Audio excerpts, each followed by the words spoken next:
લોખંડી પુરુષ સરદાર વલ્લભભાઈ પટેલની આજે 150મી જન્મ જયંતિ નિમિત્તે વડાપ્રધાન નરેન્દ્ર મોદી પણ ગુજરાતની મુલાકાતે છે। ત્યારે આ રાષ્ટ્રીય એકતા દિવસની ઉજવણી થવા જઈ રહી છે અને એકતાના હિત માટે ગાંધીનગર ખાતે એક દોડનું આયોજન કરવામાં આવ્યું હતું।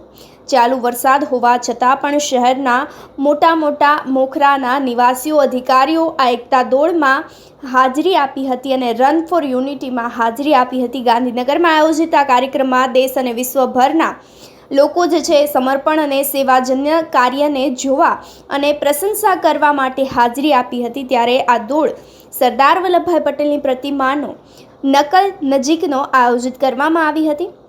યુનિટી સ્ટેચ્યુ ઓફ યુનિટીની પાછળ જે છે આયોજિત કરવામાં આવી હતી। ગુજરાતના ઉપમુખ્યમંત્રી હર્ષ સંઘવી, ગાંધીનગર મહાનગરપાલિકાના મેયર મીરાબેન પટેલ, આશિષ દવેનો ઉષ્માપૂર્વક સ્વાગત કરવામાં આવ્યું હતું। લોકો સરદાર પટેલના સંદેશાઓને તેમના જીવનમાં અપનાવ્યા, સાથે જ એકતા અને જન કલ્યાણ માટે એકત્રિત બને।